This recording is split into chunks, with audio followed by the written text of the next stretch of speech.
Emmanuel Macron a rencontré les autorités religieuses mercredi, qu'il a remerciées pour leur capacité à proposer du lien en cette période de crise sanitaire.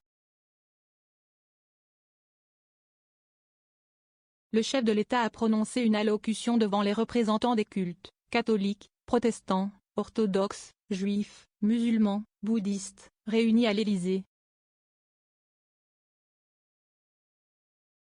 Jean Castex et Gérald Darmanin, ministre de l'Intérieur, étaient également présents. Il a souligné qu'il était vigilant face à tout ce qui pouvait être discours de haine, a déclaré François Claveroli, président de la Fédération protestante de France, FPF, interrogé par l'AFP. Une mission sur les actes anti-religieux. Emmanuel Macron a en outre rappelé que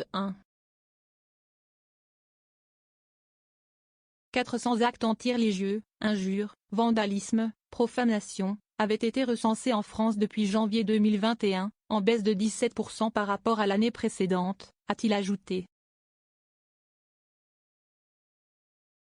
Il a précisé que chaque culte allait rencontrer dans les prochaines semaines les 2 députés chargés d'une mission sur les actes anti-religieux, Ludovic Mendes, LREM, et Isabelle Florennes, MoDem. Il a remercié les cultes pour leur mobilisation depuis le début de la crise du Covid, pour leur capacité à proposer du lien, dans les épreuves de deuil, d'isolement, etc. A pour sa part rapporté Hugues de Voilemont, secrétaire général de la Conférence des évêques de France, CEF.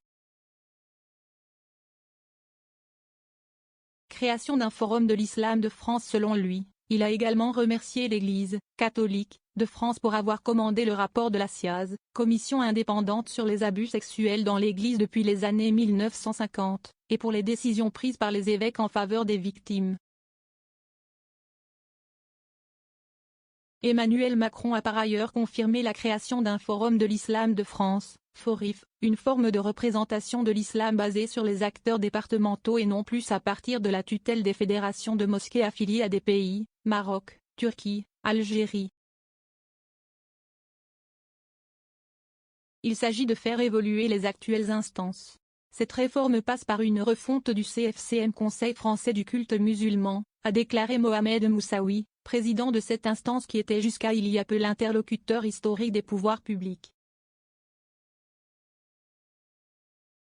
L'idée est d'avoir des instances représentatives à partir des départements, c'est ma position de longue date, je m'en réjouis, a-t-il dit. Les religions dans la campagne. Selon les participants, la question de l'élection présidentielle n'a pas été évoquée. La CEF doit publier, le 18 janvier, un texte dans lequel elle rappellera ses points d'attention pour les élections.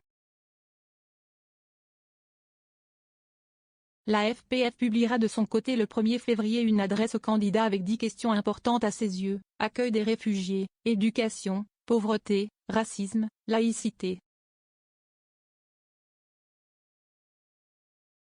0 commentaire, 0 partage. Partagé sur Messenger, partagé sur Facebook, partagé sur Twitter, partagé sur Flipboard, partagé sur Pinterest, partagé sur LinkedIn, envoyé par mail. Sauvegarder une faute, imprimé.